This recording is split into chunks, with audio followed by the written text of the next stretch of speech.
reflecting pool and so on and so forth. I saw two people to my right that were on the ground, and the first thing I thought was there's two dead ones there. As I got a little bit closer, they started to get up. The presidential car was just entering the triple underpass. Some motorcycles were on Elm Street. To get there, I ran across Houston Street, around the cement abutment, across the grassy area between Main and Elm Street, up what's been referred to as the grassy knoll. I helped a motorcycle officer over the fence, and he pulled me over. He went around toward the post office annex, and I went out into the freight yard. Okay.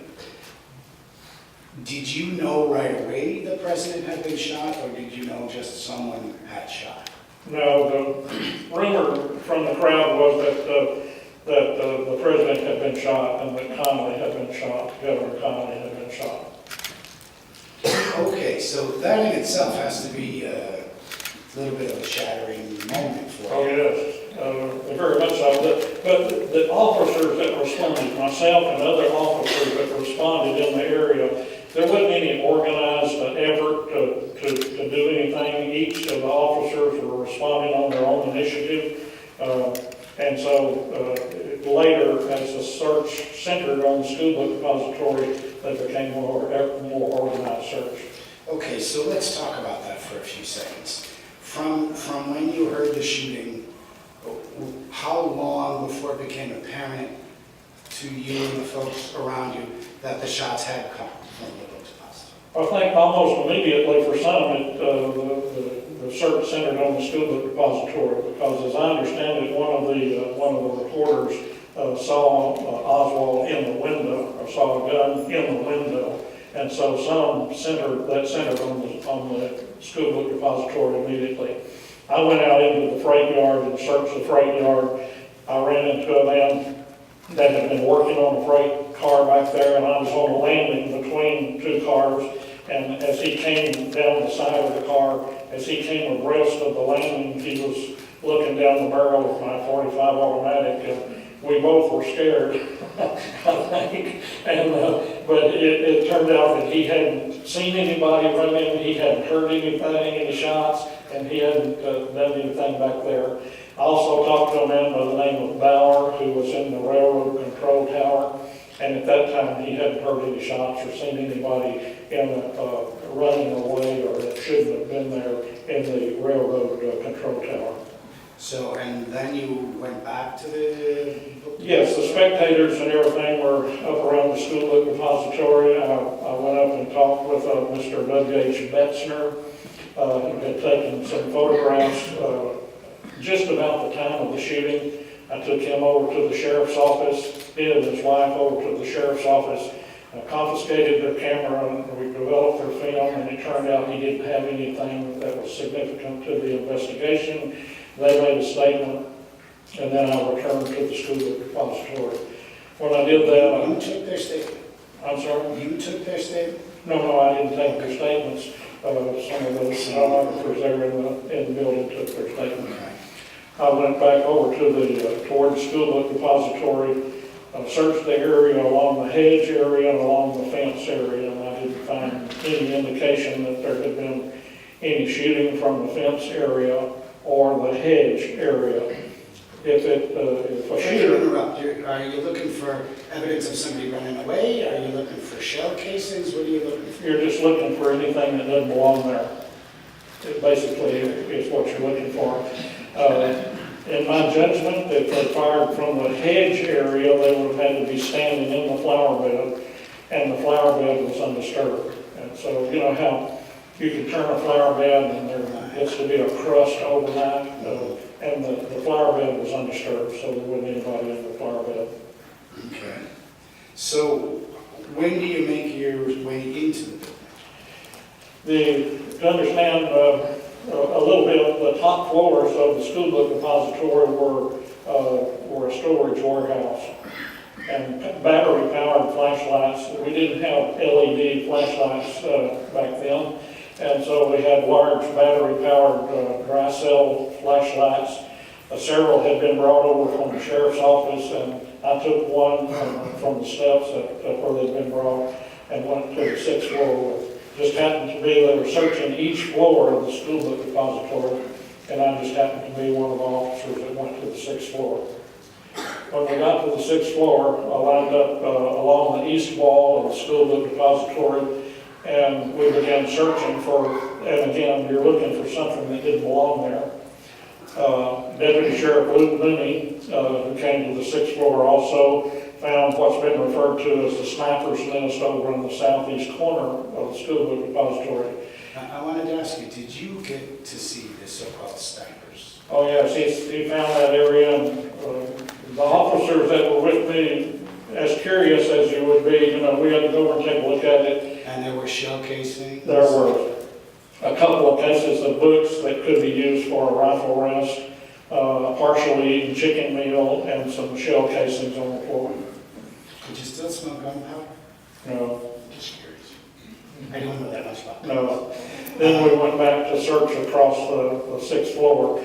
As I got across to the west side of the building, in the northwest corner of the building, near the stairwell, there were 2 rows of books.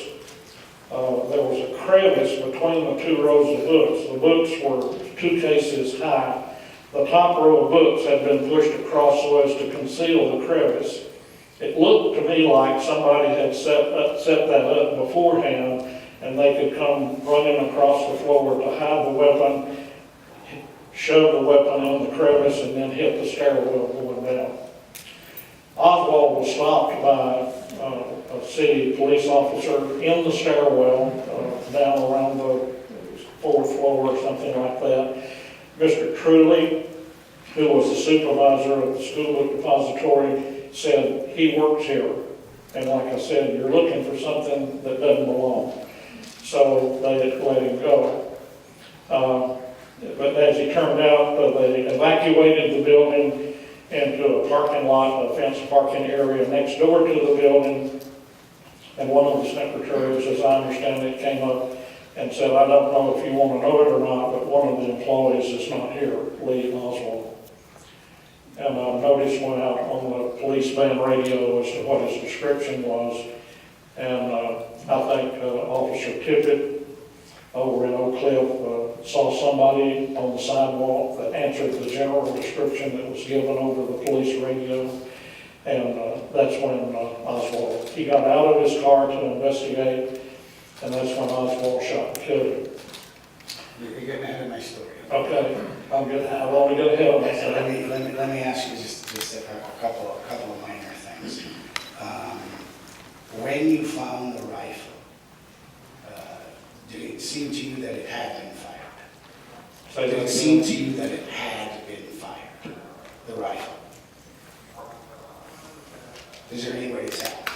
No, not for me. There wasn't any way for me to tell. What I said when I found the rifle, I said, here's a rifle, and I protected the scene and called for the Dallas Police Department's Identification Bureau to come and photograph the weapon in its place and to do anything with fingerprints if they wanted to do. Lieutenant Day with the Dallas Police Department responded to that. He photographed the area and removed the weapon from the crevice.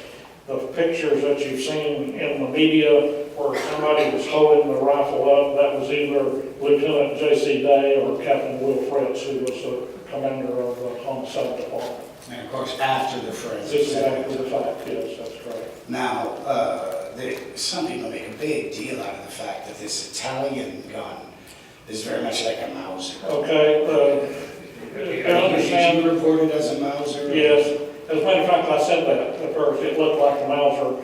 Mauser really refers to a bolt-action weapon. Correct. There were a lot of World War II weapons. As it turned out, this was a World War II weapon. Mannlicher, Carcano, Italian carbine. But there were a lot of Russian, a lot of German World War II weapons on the market at that time too. Did this gun have a scope? Yes, it did. As I said, I never touched the weapon. I looked at the weapon, I never touched the weapon. So, and we rushed past it a little bit. I just wanted all of our conspiracy friends to hear. How many shots did you say you heard? Three shots were fired. And one thing that I didn't mention when I found the rifle, I did look at my watch and it was 1:22. To kind of give you a sense of the time in there, one of the Secret Service agents, Rufus Youngblood, as he was riding with the protection car with the behind the president, looked at the Hertz rent-a-car sign and clock on the top of the school book depository as the car came around and turned on Houston Street, and it said 12:30. So this is not an hour after the shooting, and then just probably a minute or two later is when the shots took place. So, and Oswald was taken into custody over in the Texas Theater over in Oak Cliff a short time thereafter. The first radio announcement describing Oswald, did it include his name? I don't know. I didn't hear what that was. Did the name Oswald mean anything to you? Didn't mean anything to me at all.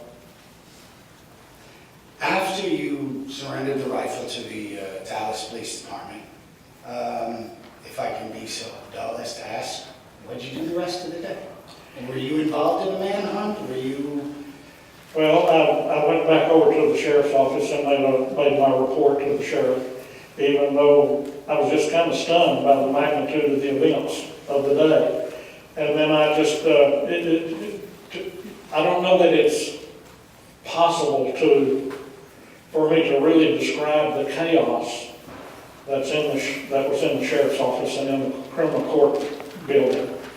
You have a world press in the lobby of the courthouse